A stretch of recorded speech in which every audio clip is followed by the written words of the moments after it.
NBA trades, some of the key factors that defines a pivotal moment for the franchise, could be the most important decision a team makes. Either helps them compete for championships, cement legacies, jersey numbers retired, build statues, all-time greats. How's it going, guys? My name's Wilson. Some of the most important trades over the last 10 years can have that type of impact. While in the moment, the Pau Gasol deal back in 2008 might look like the most lopsided trade all time. Helped the Lakers win 2 titles. Memphis got the rights to little brother Mark, who became one of the most prominent players for that franchise. Memphis won 0 playoff series throughout the 2010s. Both the Gasol brothers will have their jersey numbers retired. That's the biggest example of a win-win, but throughout the last 10 years, these win-wins will continue to be felt, starting with the Kevin Love for Andrew Wiggins package. Although there were other players involved, including another team, the Sixers, wasn't as impactful. After LeBron decided to come back home for a second stint, powerful decisions needed to follow. The 6'8" power forward came off having his best statistical season, numbers of over 26 points, 12.5 boards, over 4 assists, already a 3-time All-Star, Wiggins #1 pick after a year at Kansas. But Love, the better, more established player at the time, Wiggins viewed as an up-and-coming star. Cleveland needed to be instant contenders. Wiggins super raw, won Rookie of the Year. Love, being a huge part to the 2016 title team, played the defense of his life in Game 7, not to mention his 14 crucial rebounds and destroying Festus Ezeli on the glass. After failing to make the playoffs 6 seasons with Minnesota, Wiggins tasted 1 postseason in 2018, helped the franchise win 1 playoff game during his 5.5 seasons, tasted a little more success than Love for that awful franchise. Love wouldn't have done anything to help Minnesota anyway, would have been overpaid putting up monster numbers on a bad team. Wiggins able to figure out his skill sets, then translated his strengths to a contender, ended up being the second best player on a championship team himself with Golden State. Paul George for Victor Oladipo, considered lopsided, the 4-time All-Star at 27 years old, wanted to play on a contender, Jordan Rudd's Westbrook's Thunder, in exchange for the unproven 25-year-old, and heading into year 2, Domantas Sabonis. Both teams got a little better, 48 wins each. Oladipo won Most Improved Player, captured the heart of Pacer fans,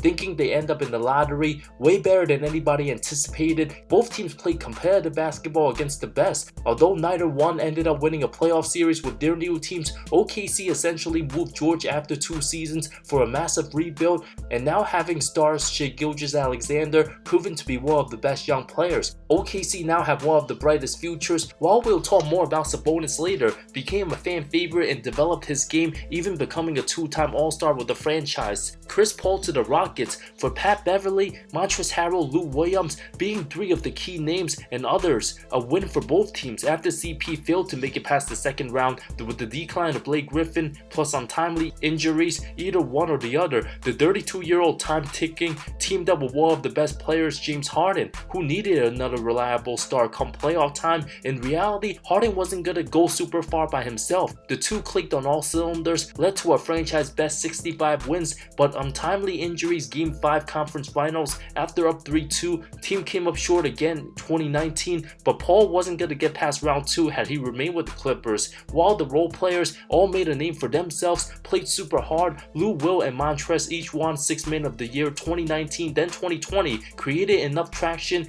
Patrick Beverly also became a well-known name. These guys created enough buzz for Kawhi and PG wanting to join. Blake Griffin to the Pistons for Tobias Harris with Avery Bradley Boban, 1st and 2nd rounder included, after LAC knew they had to rebrand from the Lob City era. The role players Tobias used to be considered one of the most underrated player in the game, a 20-point bucket getter at 6'8", made a bigger name for himself, while Griffin left everything on the floor after a series of injuries, led Detroit back to the playoffs in 2019. His last ever All-Star appearance after a 4-year drought, redeemed himself for the short term, played 75 games, 24.5 points, 7.5 boards, 5.5 assists, became a well-rounded offensive player, single-handedly dragged the bad Pistons team to the postseason before his body totally broke down. Gotta appreciate that. After being labeled soft, criticized for failing to win with CP3, Griffin left a positive impact, but costly after damaging his body more, moved on from a buyout at the right time, now at the twilight of his career.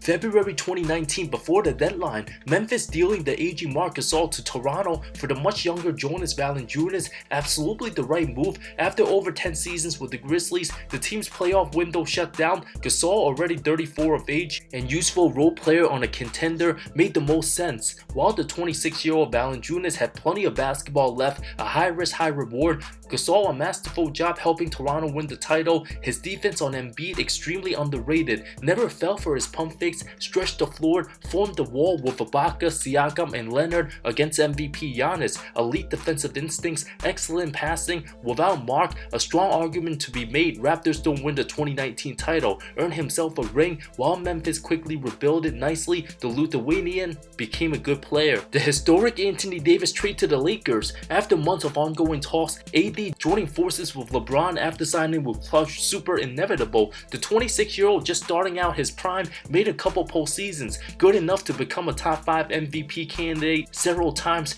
With LeBron heading to his mid-30s, giving up whatever needed became essential, including nearly the entire young core. Lonzo Ball, Brandon Ingram, both number 2 picks and labeled as future stars, Josh Hart, DeAndre Hunter, 3 firsts, a second, and some trade swaps. Many feared the Lakers gave up too much, but nothing's too much while landing a multiple-time superstar and somebody with all the skills to possibly become the NBA's best. Despite the painful injuries and missed games in recent years, the Lakers immediately won a championship, cementing Davis's legacy as a top 75 player. Whether it's the bubble or not, Davis and James led the team to the number 1 seed in the West. Although their success short-lived, a title is a title, still worth it for all the negative consequences after. Instead of making the playoffs every year and losing in the second round, if the Lakers never won it all with AD and LeBron, that would have been an absolute travesty. While the Pelicans rebuilt nicely, Ingram becoming a first-time All-Star right after, most improved, landed number 1 pick Zion after a little turmoil and bad decisions managing Zion's missed games, hiring Stan Van Gundy, the perfect replacement Willie Green, combined with the draft steals of Herb Jones, Troy Murphy III,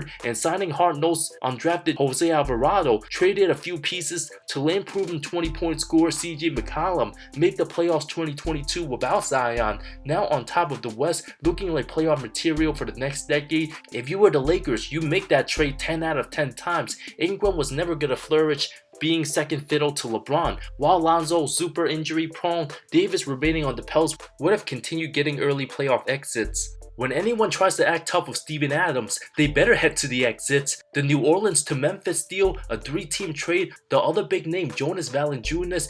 Both teams on top of the West, each have young franchise stars. Big Steven spent a season with New Orleans, didn't work out too well with Zion, especially clogging the paint, both massive men. While Valanciunas, more of a scoring threat, wasn't gonna get the ball a lot from Memphis. They needed a physical body. Adams went from a 31-win team to 56. Jonas's Grizzlies got to the playoffs, fell short to Utah. Strong fit, averaged the most points of his career in 2022, nearly 18 a game, over 11 boards. In addition to Adams, New Orleans landing the draft rights to Trey Murphy, terrific role player Zaire Williams. Strong first season for Memphis. Nobody believed New Orleans would make the playoffs when Zion went out. Jonas also spaces the floor, while strong Adams, best screener in the game, the GOAT offensive rebounder today, doesn't need to score. Allow players like Bane, Brooks, and Moran to drive. Adams might not put up big numbers on the stat sheets, but absolutely uses all his skills properly. 2 potential playoff opponents matching up, what a treat that would be. Many might disagree, but the Paul George trade for SGA and the whole Clippers' future,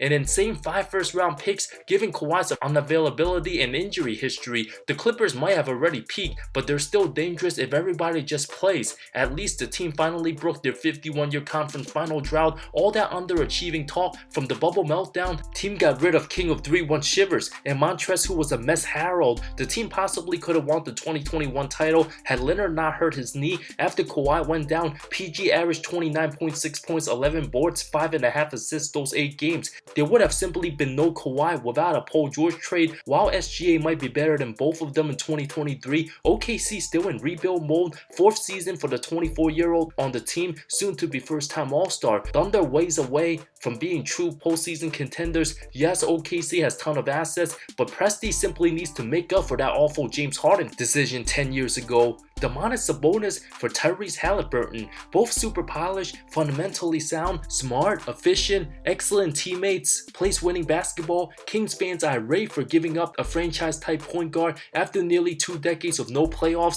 Can't blame Sacramento for wanting to get to the postseason by all means necessary. Tyrese and Fox didn't work out. The franchise ended up choosing De'Aaron, who's closer to his prime, while Indiana, first half of their season, winning games in the playoff mix when they were supposed to be one of the worst. All of a sudden, Buddy Hield and Miles Turner trade discussion less talked about. Both make their teammates better, fun to be around. Perhaps in 5 years, one of these teams will emerge as the true winner of this trade. If Sacramento can make the playoffs, it's an absolute win for them. Just difficult to get there. While small market Indy doesn't even know the definition of tank, hasn't had a top 10 pick since 1989, barely any stars will want to go there, but trading for a potential superstar, looking like a first-time All-Star, the assist leader with young wings like Benedict Mathurin and Aaron Nesmith, both bright futures to say the least. Donovan Mitchell to Cleveland for Lauri Markkanen, Colin Sexton, 3 unprotected first-round picks for 25, 27, and 29, 2 first-round swap rights. Cavs looking good and loaded. Could be the most balanced team, from scoring, playmaking to rim protection, with high-ceiling second-year Evan Mobley, the very likable solid Jared Allen, establishing an identity, looking to make the playoffs for the first time since LeBron's 2018 year. While Utah now having a solid 25-year-old Lauri Markkanen,